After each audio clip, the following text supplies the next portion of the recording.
Mary had a little man. The fault. We believe that all men are created equal. To the magnificent mosaic that is America. From radio beacon to radio beacon. I have a dream today. Change has come to America. Believe me. Help is on the way. Knock, knock. Who's there? It's a figment of your imagination. Randi Rhodes Show. Turn up your mind. In the span of 11 years, America lost 58,200 soldiers in Vietnam. Under Ron DeSantis' disastrous leadership, Florida has lost 47,000 people to COVID. Every day I come to work, I feel like I'm going to war. I feel like it's a battlefield.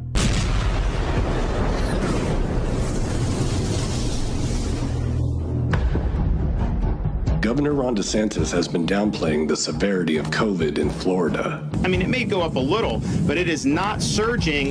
Just like the Secretary of Defense and generals did in Vietnam. We will prevail in Vietnam over the communist aggressor. Now they're accusing you of creating, quote, an artificial decline in deaths and misleading the public about the surge coming to an end. What is your take on all this? So first of all, it's just a totally false partisan narrative. Comments on civilian casualties have been used in the United States for political purposes and have been greatly exaggerated. There's been a lot of misinformation. Soon Florida will surpass the number of Americans dead in Vietnam. The fact is, we're no longer in a state of emergency. ICUs, most cases are just overflowing at this point. Governor Ron DeSantis has said that hospitals have it under control. ICU nurses are at their breaking point. In my whole nursing career, I've never seen anything like it. The war in Vietnam is going well, and we will succeed. Robert McNamara, Secretary of Defense. 40 to 50 ambulances in the county have to wait an hour or more to offload their patients because there aren't enough beds. 1,200 dead of COVID yesterday in Florida. That's not the total for a week or a month, but one single day. More people are dying now than ever before during the pandemic. So you're going to give a speech or are you going to ask a question? Refrigerated trailers are in place at several hospitals to expand hospital morgue capacity. Ron DeSantis' disastrous leadership has turned Florida into its own Vietnam. Yet we were wrong. I believe we were terribly wrong.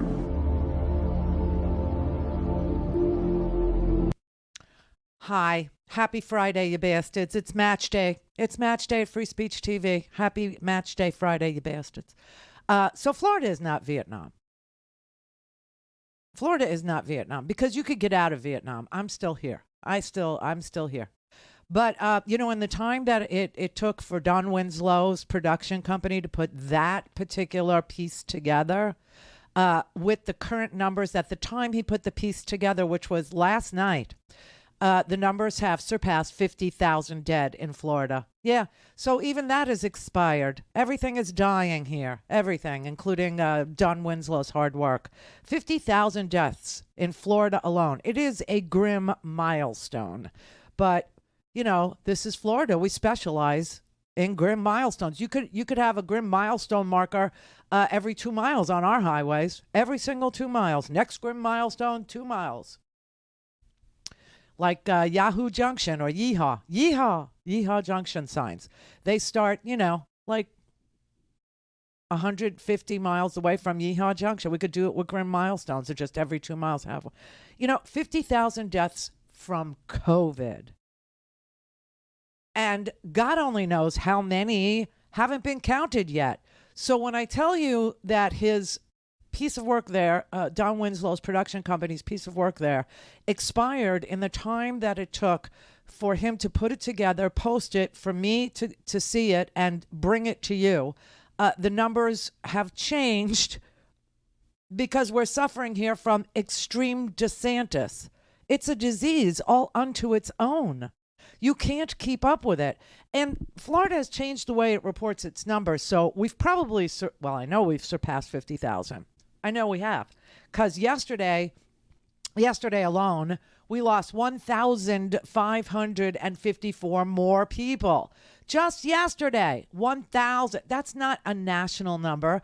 That's not a weekly number. That's not a monthly. That's one day in Florida. 1,554 dead from COVID in one damn state. We clocked 9,760 new cases. I mean, and we don't know what the actual numbers are. We don't know. So, in Vietnam, we lost 58,200 over 11 years, which was a horrendous number. It was an exorbitant amount of loss of life for 19-year-old Americans. It was a horrendous death toll. It was a mass casualty event that went on and on and on and on and on. But you got to give it to a death sentence. I mean, he accomplished a number that's pretty comparable in just a year and a half. But it's far from over, and Vietnam is, thank God. So that's why Florida is not Vietnam. It's ongoing here, okay? You could eventually get out of Vietnam. You can't get out of here, or I can't. And also, I got to tell you, the worst Secretary of Defense that we ever had, Robert McNamara, who made, well, I think, Donald Rumsfeld was absolutely the most disgusting. But McNamara obviously was also a liar, also, a horrible human being, also worked for a Republican president, also lied and, misrepresented. But he at least did not sell T-shirts that said, "Don't Ho Chi Minh my Vietnam." And Ron Death Sentence is actually selling T-shirts that say, "Don't Fauci my Florida." So you can, put it in your mind anywhere you think that Death Sentence ranks with the likes of a Don Rumsfeld and a Robert McNamara. And he's a governor. He's a freaking governor.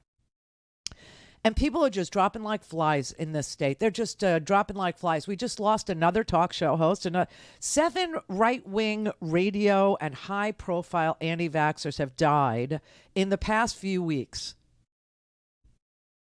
from COVID. People who said COVID was a pandemic, people who were anti-vax, people who lied to their audience and said there's no need to get vaccinated, people under 30 shouldn't get vaccinated, whatever, right? They're dead. 7 of them are dead. And so I'm sitting here, yesterday I was trying to say, what are the odds? What are the odds? Turns out they're pretty high. Right-wing radio host may be the most dangerous job in America right now. And it would be even if they weren't dying for other Americans who listen to them, because they lie like rugs. They lie and lie and lie and lie. But, they're very unprofessional, these local dead ones. Why? Because you could lie and still be vaxxed. Look at the professionals at Fox News. They are vaxxed. I mean, probably 3 times already. They probably already have booster shots and Regeneron on board, like Governor Abbott of Texas, vaxxed 3 times and had a $2,100 treatment of Regeneron. A death sentence, he's vaccinated. Trump is vaccinated. All his kids are vaccinated. Everyone at Fox News that's telling you not to get vaccinated is vaccinated, because that's what the professionals do. They get vaccinated, they protect themselves and their families, and then they lie to you.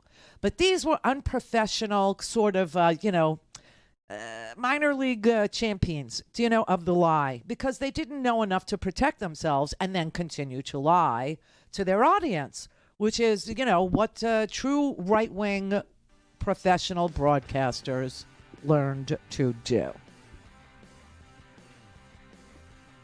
Oh, yes, Ron Death Sentence is vaccinated, and I'm sure he's vaccinated multiple times. He's not an idiot. He just loves the support of idiots, just like Trump. I love the poorly educated. I love them. Oh, and speaking of the poorly educated and Trumpers, we have, what's tomorrow? The Insurrectionists Brawl? I don't know what to call it. J6, they're calling it, J6. To free the political prisoners. Are we Iran now? Did that happen and I missed it? Are we Russia now? I missed that.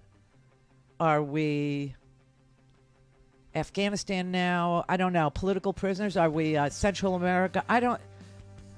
These people broke the law. They beat police officers on videotape.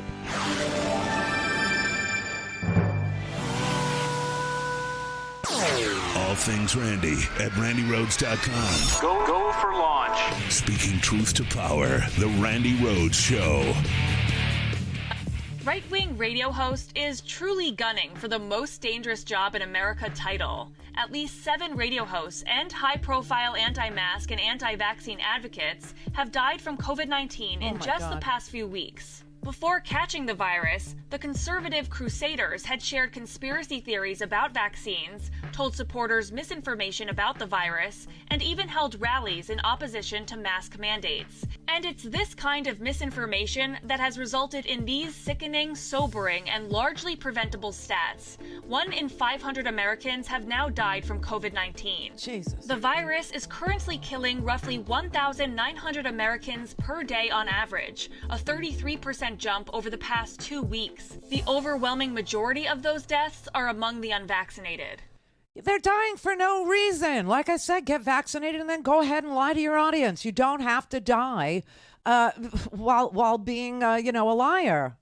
Not in this country. Not in this here country. Now, check this out.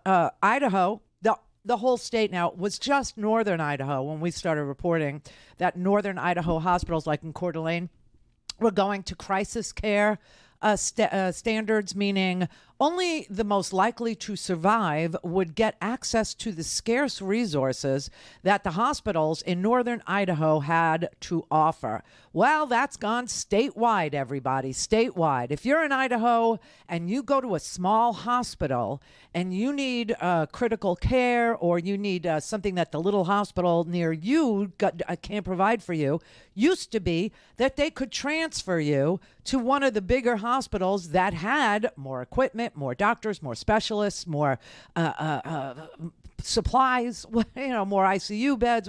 That all bets are off now. No, Idaho, they can't transfer you anymore from a little hospital to the bigger hospital because there is a statewide mass casualty. Seriously, I'm not making these words up. There's statewide mass casualty triage mode in place. Translation, the whole state is under crisis care, and people are going to be triaged and treated according to the likelihood of survival. Likelihood of survival. Mississippi, you now have the country's highest per capita rate for COVID-19 deaths per capita. You're dying like crazy there. I think they lost 15 pregnant women. 15 pregnant women. Love the fetus, everybody. Love the fetus. Yeah, it's just people are dropping like flies in places where governors refuse to tell the truth about masking, testing, vaxing, and generally taking care of yourself by social distancing in the midst of a pandemic. Holy crap. I cannot believe this is America. No wonder they go right for political prisoners. We're behaving like a third world country. Might as well, use verbiage as if we actually are. I mean, I just can't even believe it. Then you've got people who are fleeing actual third world countries like Haiti. They are fleeing Haiti because their president was assassinated. They suffered through a freaking massive, massive earthquake. The place is just so poor anyway. And on top of it, there's no chance to survive anything any longer in Haiti. And so the smugglers are going crazy, making money, smuggling people out of Haiti into Mexico, and then they're coming from Mexico to the border and trying to cross the Rio Grande. We now have 12,000 people living under a bridge in Del Rio, Texas. 12,000 people. It's 103 degrees in Del Rio, Texas. And and by the way, this was from last night. This is amazing. The mayor of Del Rio was on television last night talking about the crisis down there at the border. And what's really amazing is that when he gave his interview last night, there were only 4,000 people there. And by this morning, there were 12,000 people there.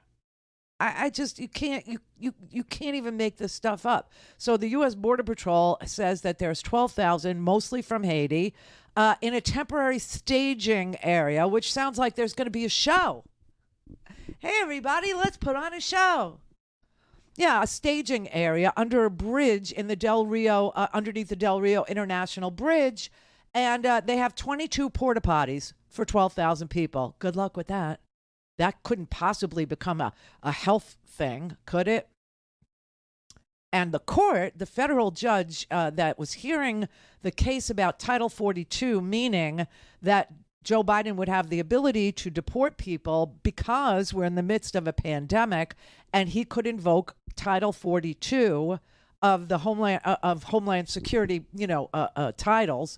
And he could turn these people back. He could, send them back without any application for asylum. The judge said, no, there's plenty of mitigation available for COVID now. We have vaccines. We have testing. We have masking that we know works. And so the court actually said there's no health title that you could invoke. So you're going to have to deal with each and every person. You're going to have to deal with each and every person. Now, Donald Trump, he just deported people without any, but that's not available for Joe Biden. So I don't know what we're going to do down there. I have no earthly idea. I can tell you that they're sending more agents to the region. I can tell you that they are fleeing a place where their president was just assassinated, and where they just had this monster earthquake on top of other natural disasters that Haiti suffers from. They're still reeling from hurricanes and a previous earthquake that they never quite built back from. And now you have their president who's assassinated. And so you have twice as many people trying to leave Haiti as last year or the year before or the year before that. And we just can't keep up with it. So if you if you think that let's just say climate change isn't going to affect the United States of America in any way, shape, or form, I just want you to have a look-see at what happened over there in Haiti and how people are fleeing and having to pay, smugglers to make their way to freaking Mexico, which is as close as the smugglers can get them. And just say the little "there but for the grace of God go I" thing. The little prayer, the thought and the prayer that you have when people are killed or dying or dead or shot. Yeah, say that now out loud, because you're going to be fleeing too. You're going to be fleeing this place. It's like I said, Florida is not yet Vietnam because you can get out of Vietnam. We can't get out of here. Can't get out of here. And wait till nobody wants to take us. Wait till that happens. So I don't know how we're going to process all these people. I don't know what's going to happen. I will say a lot of them will be flown back to Haiti. There's no question in my mind that a ton of them will be flown back to Haiti. But what is that? That's being flown back to what? To what? There's nothing there.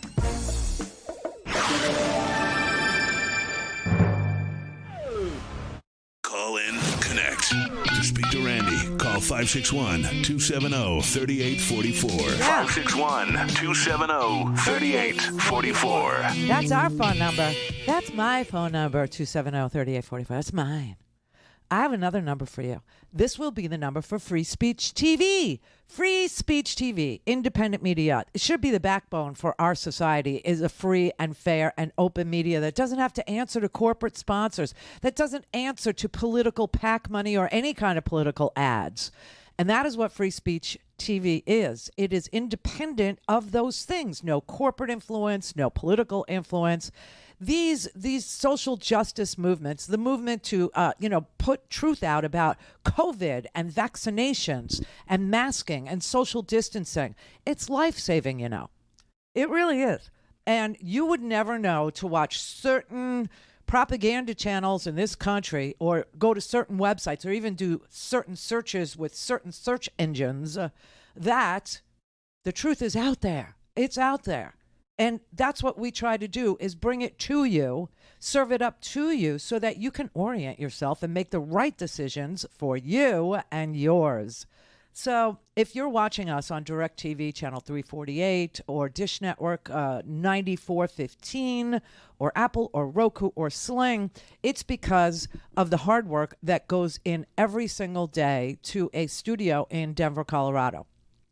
You have you've got more than a dozen people, almost 16, sometimes 17 on a good day, people working in Denver to distribute our shows.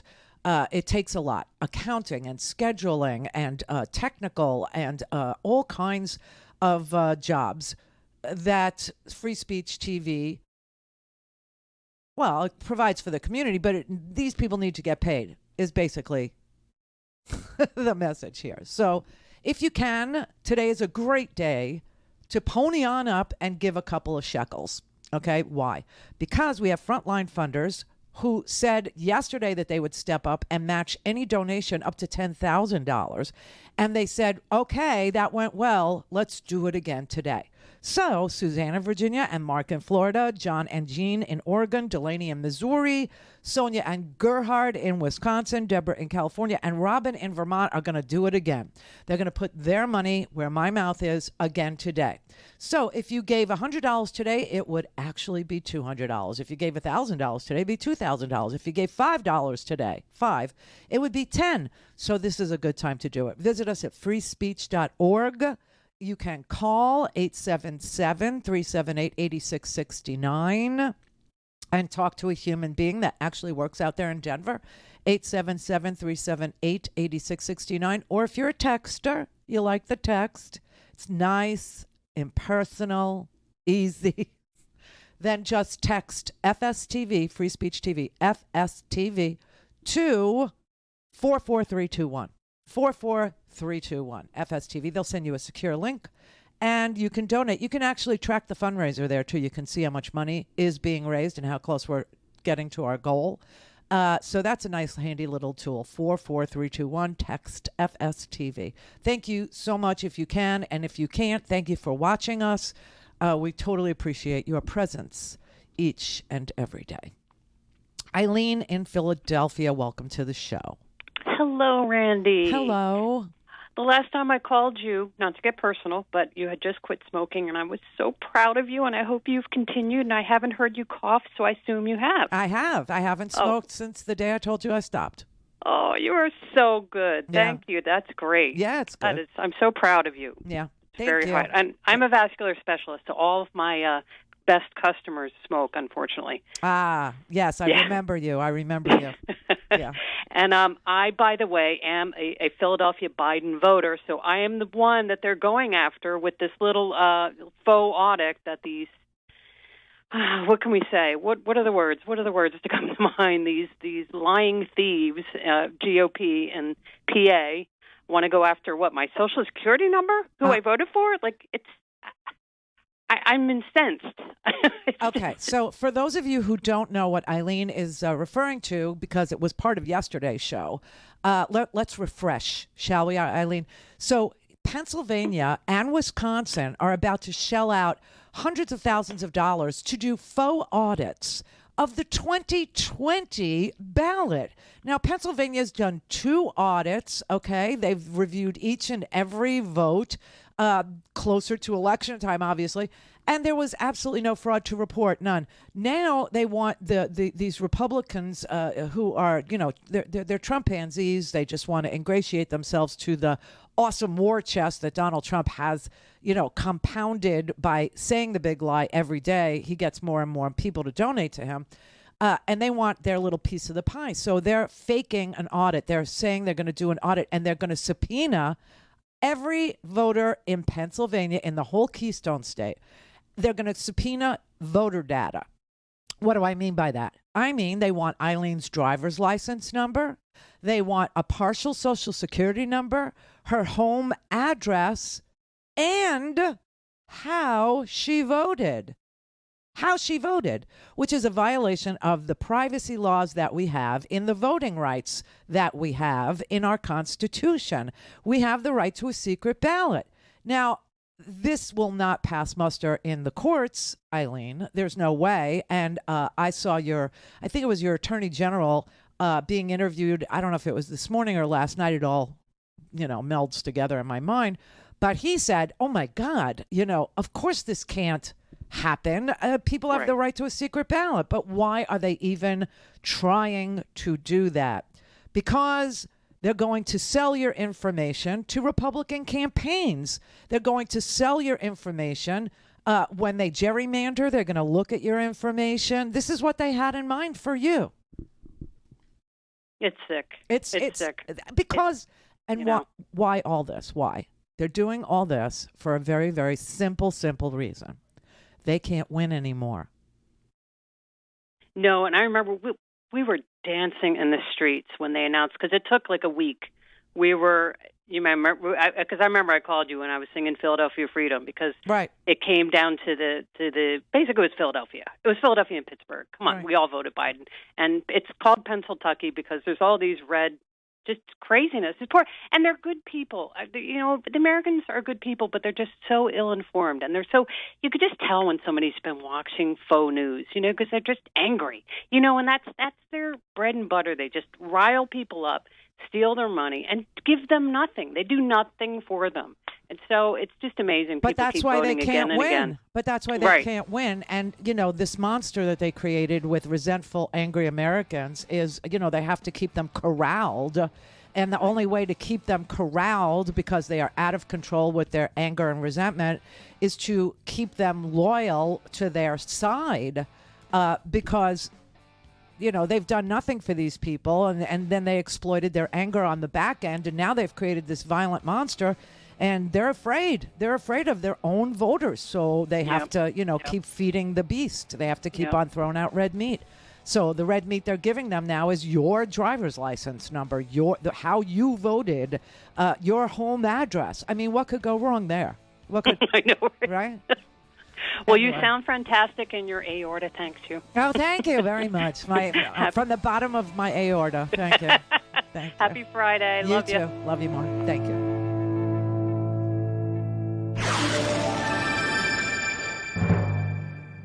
This is the Randi Rhodes Show. To speak with Randi, dial 561-270-3844. That's 561-270-3844. I think by next week we're going to reach 675,000 Americans who've lost their life from COVID-19. Oh, my God. That number is significant because that's the CDC's estimate of the number of people who died in the 1918 to 1921 flu pandemic. So we're about to exceed that, and we're going to reach around 800,000 deaths by the end of the year. And so many of those deaths were not only from the SARS-2 coronavirus, it was defiance against vaccines, especially in the last few months. This is death by anti-science. And a lot of this has been coming out of the nighttime Fox News anchors, this disinformation. And, I'm often asked about Tucker Carlson or, the others, Laura Ingraham. I don't know. And what I say is, look, I don't think this has anything to do with the individual Fox anchors. This is coming from the top. This is a war of aggression against science and scientists coming out of Fox News as part of a larger authoritarian effort to discredit science and scientists. And I don't really know what the motivation is, but it's having just a devastating effect. Oh, my God. Oh, my God. We'll see 800 million deaths from this thing. We're about to hit 675,000, which is the same number that 1918's techniques actually, allowed. And this is not because we don't have the tools. That's the sick and sad part of this. This is literally a bunch of recalcitrant QAnon weirdos who are giving host to a virus that is mutating and becoming more contagious, more virulent, and it's now attacking our children, and they still don't care. They still don't feel like they have to protect the children. They still don't feel like they have to do anything, take any personal responsibility at all for the transmission of this virus. They don't have to do anything at all. But, in the end, they will have to die. And it's a really miserable death. It's a long process. Some people are lucky. Yeah, some people are lucky. Some people get COVID and they get intense brain fog and they can't breathe and their oxygen level just like suddenly drops. And the next thing you know, they're trying to get an emergency room to pay attention to them. And then it's, maybe 24 hours before they drop dead on a ventilator. That's the best case scenario for somebody who refuses to take any personal responsibility. That's kind of the way it happened for in Florida. We just had a GOP official. By the way, this ties into what Eileen was talking about in Pennsylvania, how badly they're trying to undermine our ability to vote. This guy was a software developer who headed the local GOP election integrity committee. Okay. His name is Greg Prentice. Was Greg Prentice. He's dead now. But he headed the local election integrity committee to oversee the integrity of Tampa on the West Coast. I'm on the East Coast of Tampa's general election. Okay, this is the guy that died. He's an anti-vaxxer. He's a person that called it a pandemic. He's a person who, said end Fauciism on his Facebook page.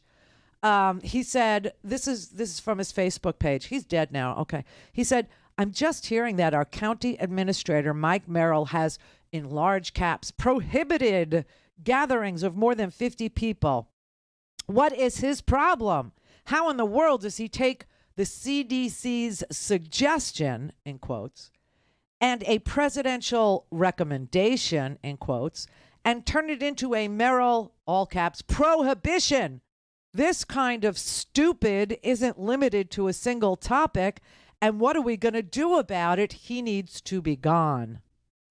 A month later, he posted on his Facebook page, we need more socialist distancing than social distancing. And then a few days later, he wrote, end Fauciism. He hosted an anti-mask, anti-vax rally that featured Marjorie Taylor Greene of Georgia at its annual fundraiser. It was an indoor maskless event that went completely against CDC recommendations. And then he went on a podcast just recently and referred to COVID-19 as a pandemic and said that the reason why they were telling you COVID was even, a thing is because, quote, they want to crush small businesses and consolidate power in the multinational corporations. This is the guy who was in charge of Tampa's election integrity efforts. And now he's dead. Okay. Now, he was one of the lucky ones in that he was sick for a few days, and then all of a sudden his oxygen level plummeted. He couldn't breathe. He went to the hospital, but he didn't want to go to the hospital because he believed... I told you this story about my friend Kevin. Kevin is a local broadcaster here. He's got a morning show that Jessica, grew up listening to, and they're still broadcasting. They're very popular down here. It's a local show, and a lot of the kids that went to school in the 2000s, they would wake up and their alarm clocks would go off, and they would listen to Kevin and Virginia. And Kevin and Virginia are still broadcasting, and they're great people. They're just wonderful. And anyway, Kevin's mother is a QAnon lady, and Kevin's mother's sister is also a QAnon lady. And Kevin's mother got COVID, and Kevin's mother's sister told her, whatever you do, don't go to the hospital because they'll kill you. This is the Q thing, right?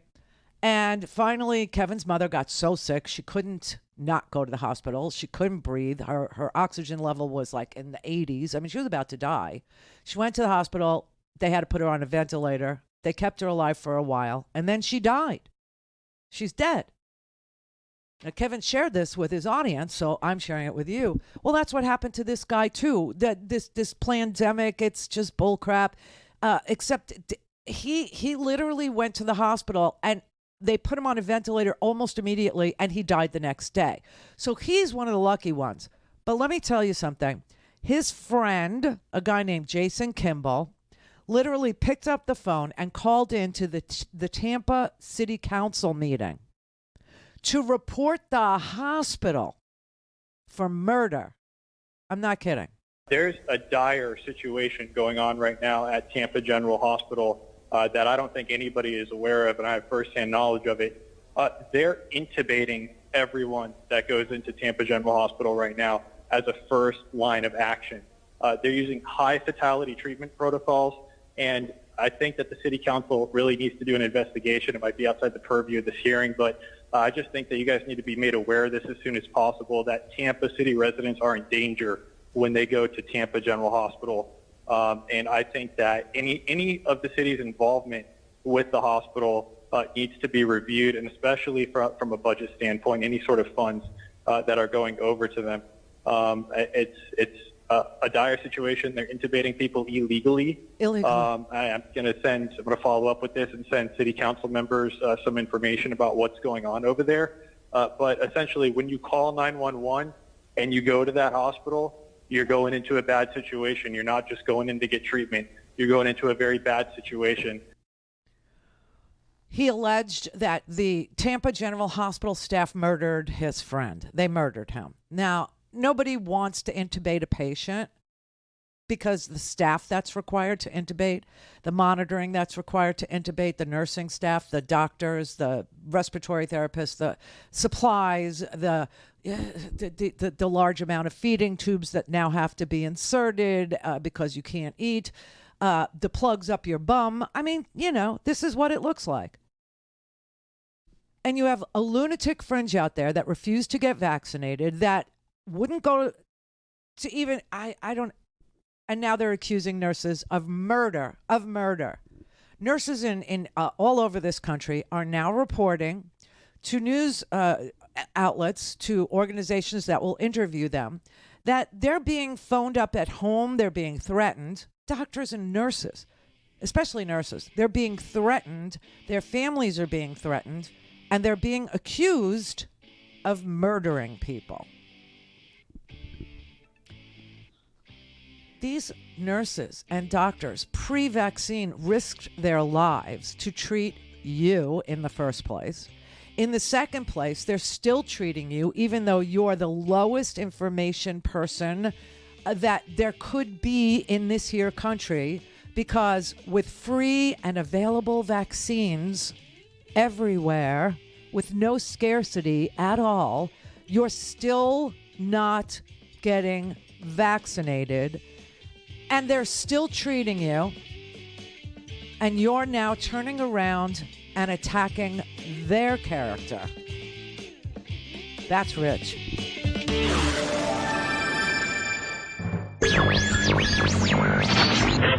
Mary had a little man. The fault. We believe that all men are created equal. To the magnificent mosaic that is America. From radio beacon to radio beacon. I have a dream. Change has come to America. Believe me. Help is on the way. Knock, knock. Who's there? It's a figment of your imagination. Randi Rhodes Show. Turn up your mind.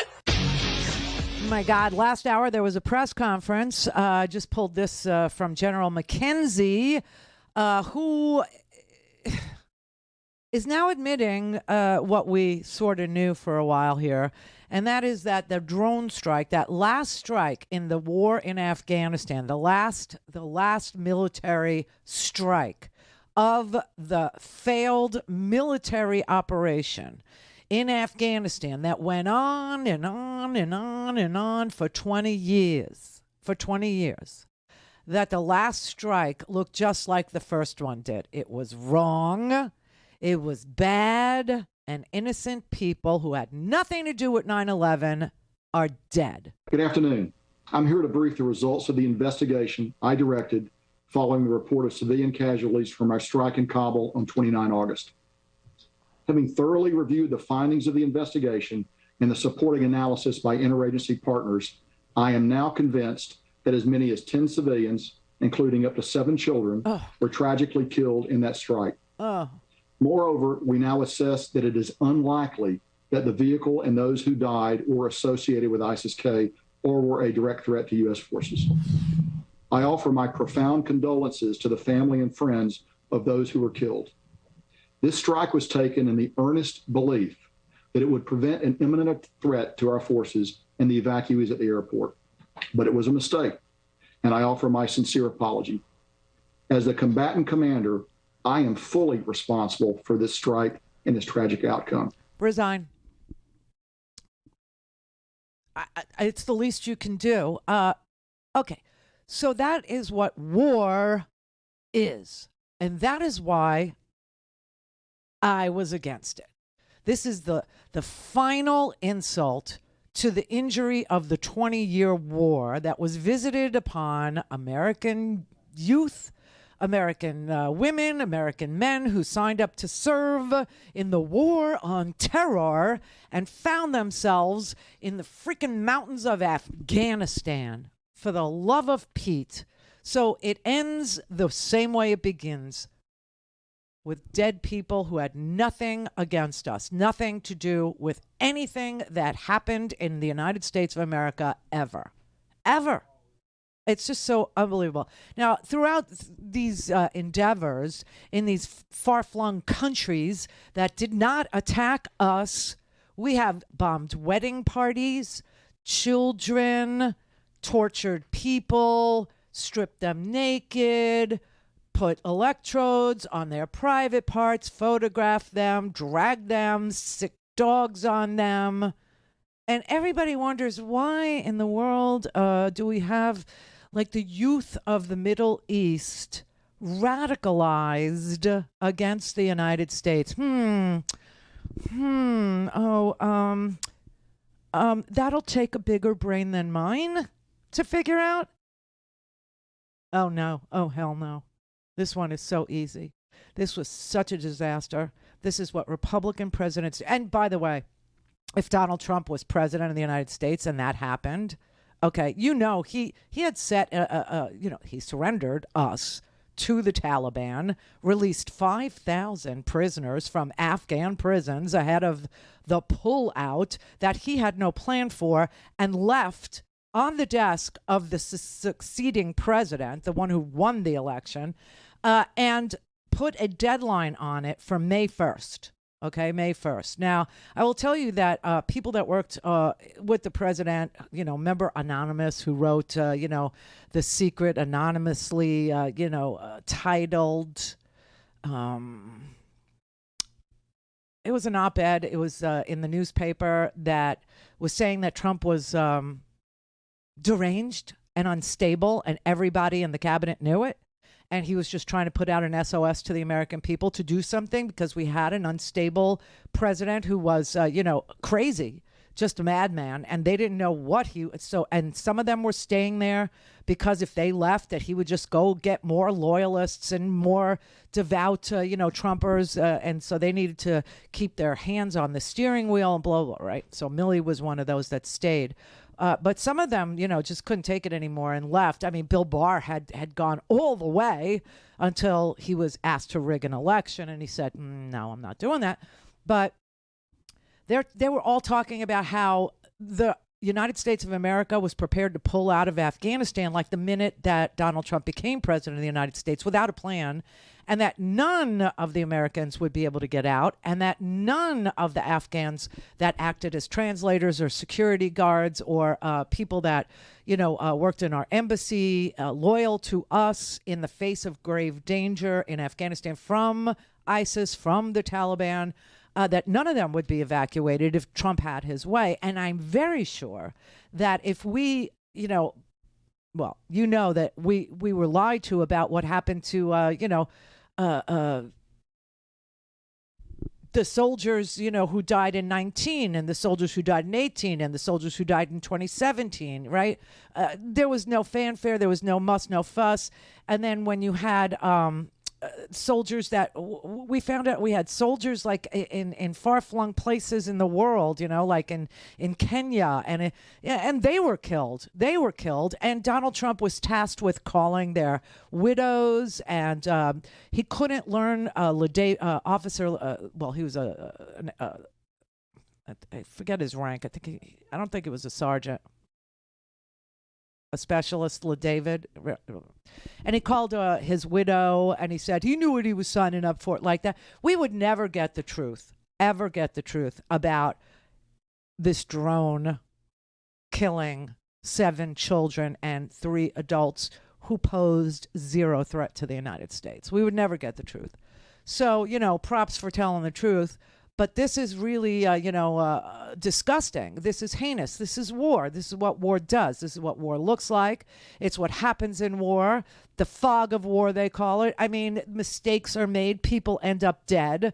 There's no going back. There's no do-over. There's no nothing. It's war. And thank God, this one over there is over. And there's people that want to criticize the way he ended it, or that he only got 160,000 people out, and there's 100 Americans that still work for NGOs that don't want to leave, and maybe they do, but maybe they don't. And, there are flights going out of Kabul airport now, commercial flights. Qatar Airlines is still flying flights out of Kabul airport that the Taliban are literally saying, bye-bye, don't let the door hit you, where the good Lord split you, go to Qatar, go, get out. You want to leave? Go. You have documents? Let's see them, bye-bye. So people are able to leave, but this is just vile. This is vile. But at least, the man who ordered it, the man who oversaw it, the man who got it wrong, the man who killed 10 civilians in Afghanistan erroneously says, this is on me. I did it. I take full responsibility. Doesn't make them alive anymore. Doesn't make the families feel like, their families are intact, because they never will be. And they did nothing. They did absolutely nothing. Apparently, this guy was in a white Toyota Corolla, which is very ubiquitous in Afghanistan, and he was bringing water back home to his family after a hard day's work. This guy, the lead adult that was driving the Corolla, had a car full of water.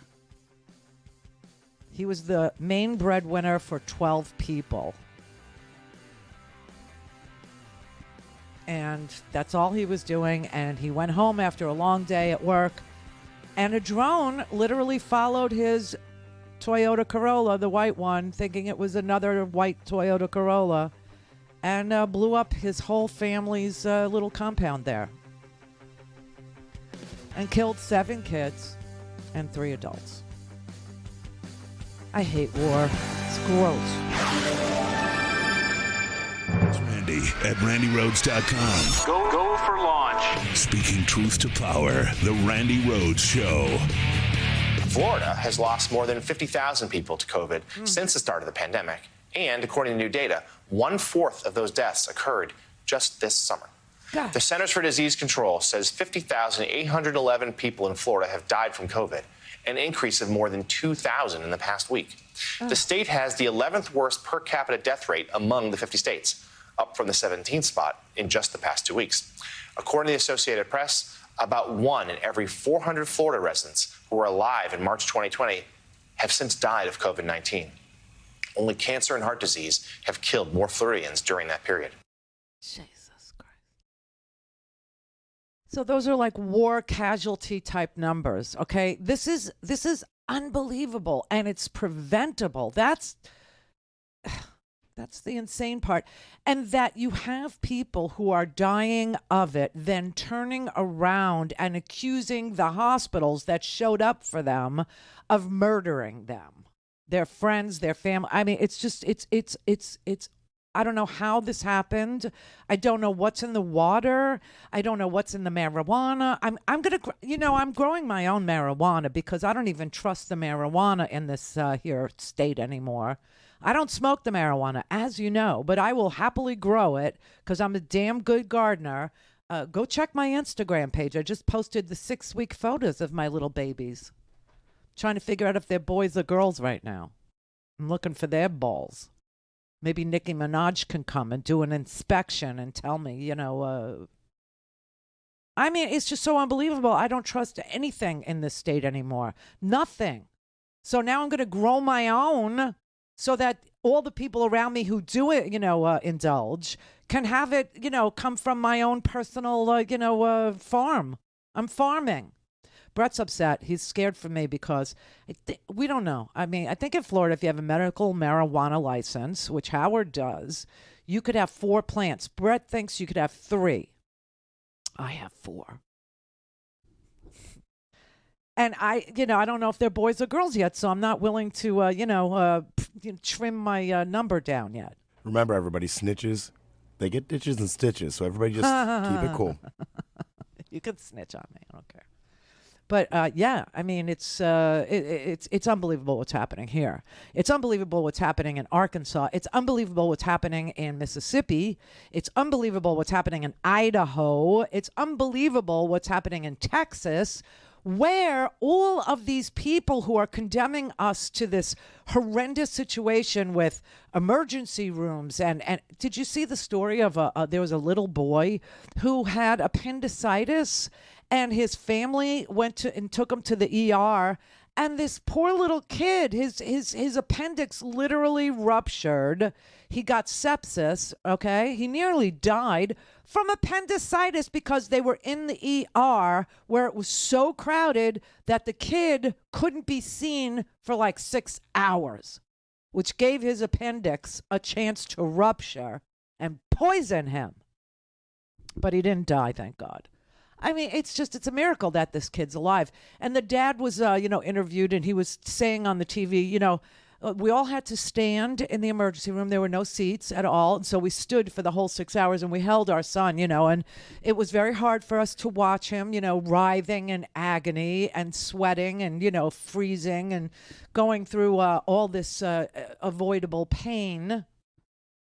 So these lunatics who on the back end are going to accuse the people who treat them of murder, of being a criminal. That's what, this Jason Kimball guy who called into that Tampa City Council meeting. I played you that phone call he made on his Facebook page. He wrote, Tampa General Hospital ER and ICU doctors are criminals and murderers. They intubate everyone and stick them on a ventilator for no reason, without consent from the family. I mean, crazy.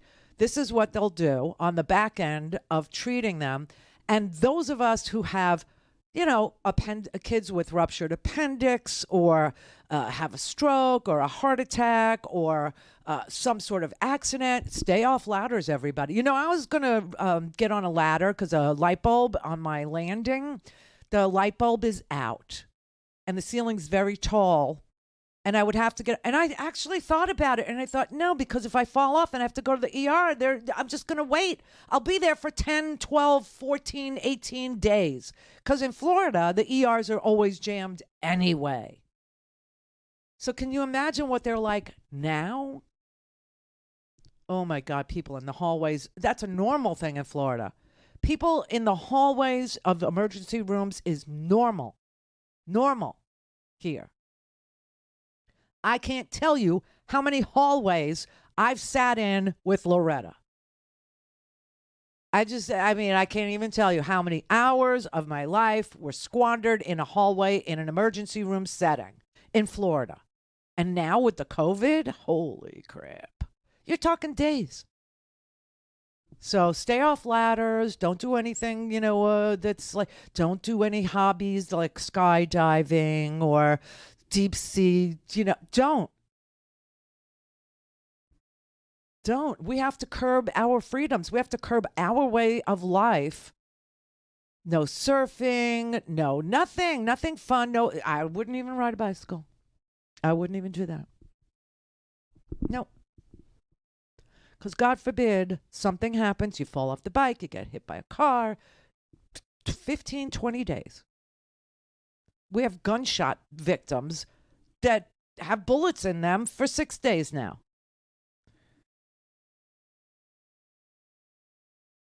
No wonder they say political prisoners. We're a third world country because of the people who occupy it, who are literally brainwashed into a death cult. I can't believe I'm saying this. You've got doctors, literally doctors. Well, this guy's not a medical doctor. He's a chiropractor. But there's a guy, his name's Dan Bush, Dr. Bush, who has a chiropractic center in a strip mall, who offered to write notes to excuse children from having to wear masks. And they're not accepting his notes because he's not a medical doctor. He's a chiropractor. And still he's screaming, oh, this is about freedom. This was the scene recently outside his office, the Twin Palms Chiropractic Health Center. Hundreds of parents and children all hoping to secure a medical exemption. I think it's ridiculous to have to wear a mask for 8 hours a day. This mom came to get Bush to sign an exemption form for her child, something he has now done hundreds of times, according to the Sarasota County School District. I think it's great because many doctors are refusing to sign it. And this is one doctor that is actually volunteering his time with no pay to sign all of these forms. For patients he hasn't examined. He literally got so overwhelmed by lunatic, fringy people who don't want to protect their children from the spread of a virus that he just left a stack of the excuse notes signed on the front desk, meaning he never saw the parents, he never saw the children. But if somebody actually risked their lives to save you at Tampa General, they're the criminal, they're the murderer.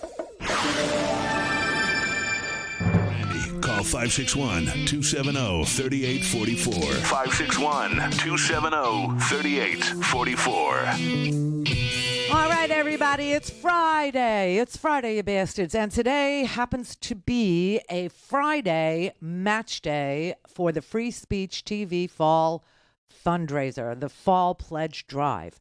If you could give $10 today, it would actually be matched, and your donation would be $20. If you gave $100 today, it would be matched, and it would become $200 because we have people who we call our dear friends frontline funders.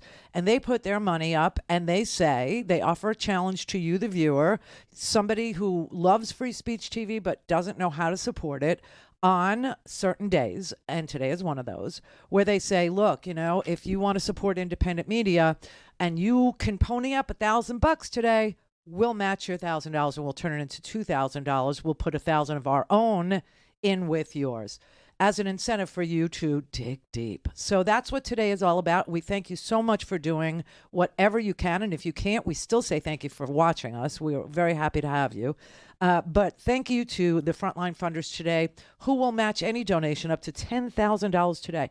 Suzanne in Virginia, Mark in Florida, John and Jean in Oregon, Delaney in Missouri, Sonia and Gerhard in Wisconsin, Deborah out there in California, and Robin up in Vermont. All across this country, people are willing to put their money where my mouth is today. So visit us at freespeech.org or text FSTV, Free Speech TV, FSTV2, 44321, 44321. That is a great little app because you can actually follow the fundraiser there and see how much we've raised and what our goals are and how close we are and what we need to reach that goal. So that's a handy little tool. Or you could just dial the phone, 877-378-8669, 378-8669, 877 toll free. Thank you, thank you, thank you. Michael in California. Hey, Randy. Hey. Randy, when Obama and Biden were fighting to pass the ACA, all you heard Republicans scream about were death panels. Who's going to decide whose grandma's going to get killed? Well, guess what? We got them. Death panels. Yeah, we do. Pisses me off. That's all, Randy. I just wanted to thank you. I love you, Randy. Thank you. I love you more. Honestly, that is where we are. We're at death panels. We're at actually triaging people to see who is most likely to survive and then treating them accordingly. And if you are not very likely to survive, I'm sorry, but we'll give you comfort care because we're not barbarians after all. So people who are in dire shape, who are in need of, emergency surgery or need to compete with somebody who needs a ventilator, they're going to triage in Idaho, statewide now. They're going to triage people And they're going to do it according to who's most likely to survive, not who needs treatment immediately, but who would benefit from that treatment more. That's crisis care. And so if you're not one of those, then you get comfort care. What is that? Well, that's basically where you're given medication to keep you out of pain and comfortable and unaware of your own death. And that's where we are in many states. It's just so unbelievable. And people are choosing that. They are literally choosing it, affirmatively choosing to not do anything to protect themselves or their children from a respiratory virus that is preventable through various techniques: social distancing, which costs you nothing; masking, which is slightly inconvenient; vaccination, which takes 2 seconds. Oh, by the way, today was the day that the FDA met to discuss whether or not to do booster shots of the Pfizer vaccine, not the Moderna or the J&J, because they haven't submitted their data yet.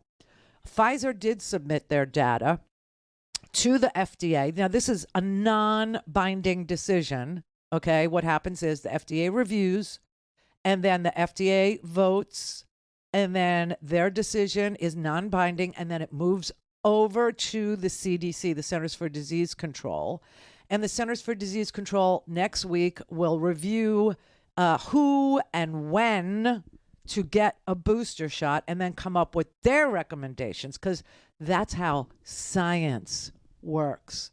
So the FDA today took a vote on whether or not the Pfizer booster should be given to people over 65 and those at high risk, comorbidities, etc., right? And 18 of them voted yes, and 0 of them voted no. And so the non-binding recommendation now moves to the CDC. I know people are already getting booster shots. I've spoken to some of you in this audience who've gotten booster shots. Howard got a booster shot. I didn't get a booster shot yet. I think I will. I think I will, now that I know it's safe to do it. But I'll do mine, like on a Friday, so that if I have to be off on a Saturday, But so I think Roy mentioned he got one. Yeah, Roy got 3. He did. Our governor, I'm sure, got 3. Governor Abbott of Texas got 3.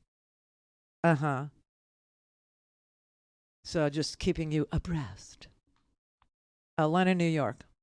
Hi there. I started calling. By the way, I've been listening to still and love you still, and keep up the great work. Keep it up, Len. You're the man. Okie dokie. So I started calling Schumer, who's my senator, every day to ask him to stop referring to this bill as a $3.5 trillion bill, because what it is $350 billion a year, which at the current GDP is 1.6% of GDP. They make it sound like it's like the biggest bill imaginable in the world, or out of space and everywhere. It's 1.6% of our GDP. It's half of our defense budget. But it's 1.6% of our whole GDP. Yeah, I get you. There's a million ways to actually phrase this, and the way that the Democrats are phrasing it is the worst one. As always. But, yes. I would encourage everybody to hear that and pass it on. Thanks very much. You're welcome. Yes. Here's the thing. It's $3.5 trillion. That's a lot of That's a lot of dollars. It's a lot of dollars. However, we're talking about over 10 years, an investment in Americans for childcare, for universal pre-K, to give the benefit of hearing aids and glasses and dental care to seniors in Medicare. Okay. Now, if you negotiated prices with Medicare on pharmaceutical drugs, and I've noticed the pharma companies already have their ads up trying to talk you out of being at the negotiating table with your awesome buying power that you have if you're a Medicare beneficiary. They're already doing it. And if you watch at the end of the ad, it'll say, brought to you by pharma. Of course, because they don't want to be able to charge less. They want to be able to charge more to Medicare for prescription drug. Anyway, If we negotiated prices in Medicare, we would save $700 billion on prescription drug prices for the Medicare program. We're talking about $700 billion that you could save that way. We're talking about investing $350 billion for universal pre-K. You see what I mean? Clear. Fatality. This is the Randi Rhodes Show. To speak with Randi, dial 561-270-3844. That's 561-270-3844. Are you going to get the vaccine? I have not, and I will not. I'm not a guinea pig. There's no change. You got COVID? I did. That's the reason I didn't get it. But then after I got over the COVID, I had a heart attack after that. So why would you not get the vaccine? I might have a bad reaction to it. I see. Oh, that's good. That's better. You know, I believe that it's a freedom issue, and I've worn a mask probably a maximum of 1 hour in the entire whole thing that since this COVID came about. If it's so communicable, why am I still standing? We had people accuse us of giving their loved one something else so that they would die and we could report it as COVID. We heard it more than once that we were just fudging the numbers or we were killing people on purpose to make COVID look like it was worse than it was or to make it look real when it wasn't. For the first majority of the pandemic, we wore the same N95 for like 1 to 2 weeks at a time. Tell me what you think about the term healthcare heroes. Oh, I think it sucks. Why? So they dubbed us healthcare heroes. It gave the public this really wrong impression that we were sacrificial lambs and willing to die for them. We want to help people. You know, I want to save lives. I want people to get better, but not, you know, at the expense of my family's lives either. Then you have the public going, well, you signed up for this. No, I didn't. When I was 17, I enlisted in the Army. I knew that I might die for my country. When I was 22 and went to nursing school, that wasn't on the agenda. You know, like I didn't volunteer to die for everybody. How sad. And now they're calling people who show up to work and tend to your frightened little behind. And I get that people are afraid. That man there in the barber chair, he's afraid. He's scared. He's a grown man who's probably had, well, you know he's had polio vaccine. You know he's had diphtheria. You know he's had tetanus. You know he's had measles, mumps, rubella, all those vaccines. You know his grandkids have had all those vaccines. And for some strange reason, he's decided that he's terrified of this vaccine, this one, in the midst of a global pandemic that has killed almost a million Americans. Almost a million. 675,000 Americans. Almost a million Americans. I mean, they call us snowflakes. They call us tards, libtards. You know, they call us all these names.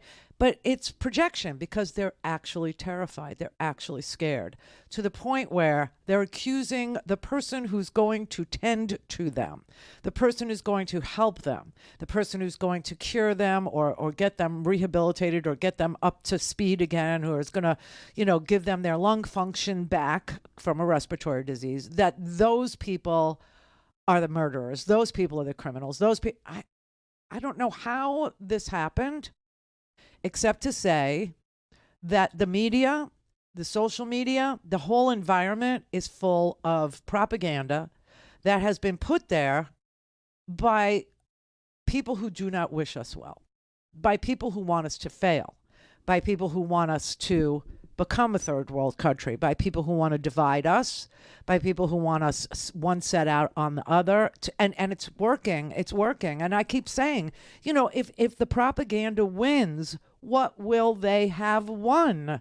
You will still have 675,000 dead Americans. You will still have a country that is less free than it was before we started down this bad road, you know, where they know who you voted for. The government now has access to your voter data, where they know who you voted for.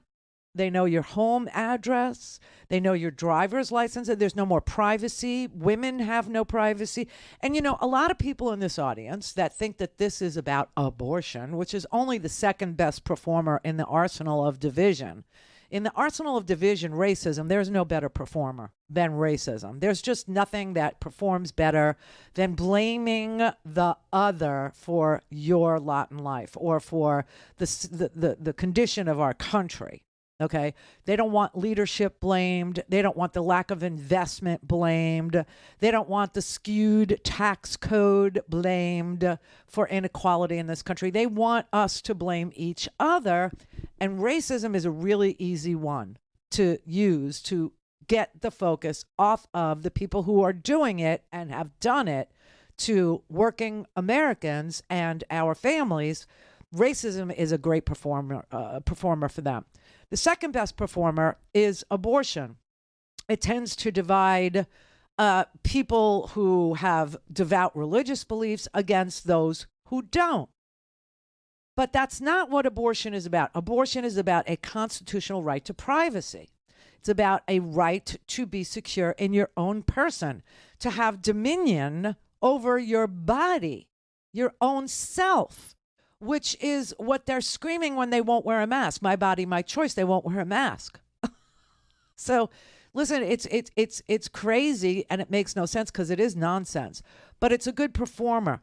But remember, if you strike down constitutional protections that protect the privacy in voting or protect the privacy in medical decisions, then there's no democracy left. And that means there's just chaos. That means there's just stealing and thieving and corruption and third world country conditions. And you can already see that their policies and their preferences, and by them I mean Republican governors, Republican legislatures, who are choosing to violate voter privacy, who are choosing to violate the privacy women have enjoyed in this country since 1973. I mean, that's a long time, 47 years. That they're taking away your right to access ballots, that they're taking away your right to private ballots, that they're taking away your right to private medical decisions, that they're right? All of this is actually happening because the people who delivered nothing to you except inflated defense budgets, wars, terror, literally telling you to be afraid, be very, very afraid. And they're telling you to be afraid, to be very, very afraid of a vaccine right now, and to bet your life on your fear and loathing, have produced nothing of value for the American people. Nothing. Not a tax code that works for working families, not a tax code that charges people, you know, in a progressive way, meaning the more you make, the more you pay. No, they've delivered nothing. Nothing. And they don't want America to have access to the choices that come with delivering nothing. The only reason why we're seeing our slide to third world country status is because they can't win anymore. And so they need us divided. You know, it's divide and conquer for them because they can't win through, you know, policy. Their policies have failed. Their philosophies are empty and devoid of humanity and decency and productivity. They've offered nothing to West Virginians, Arkansas. They've offered nothing to Mississippians. They've offered nothing to anybody at all. And these people keep voting for them, and they're terrified that they are becoming fewer and fewer. And so they need to fix the election, to rig the election, to prohibit people from casting a ballot, from choosing something else. It's all because they're failures. That's really the crux of it. That's the whole mystery of why the Republicans are doing what they're doing is simple. It's because there's fewer and fewer Republicans. There's fewer and fewer who are going to be repeating the same mistakes and expecting a different result by voting for the same damn swamp creatures, by voting for the same people that brought this tax code, that brought this lack of investment in their communities, that brought the closure of businesses, big ones, and were incentivized to offshore them with the full knowledge of your representative, the full knowledge of your senator. Joe Manchin knows this. Joe Manchin, he knows that he's going to get primaried from the right if he votes with the Democrats and primaried from the left if he doesn't. But the message is that success for your constituency is a better bet. All this effort and time spent lying and rigging and taking away access. Just relax and do the right thing when no one's looking and promote the right policies for your people, and you can relax.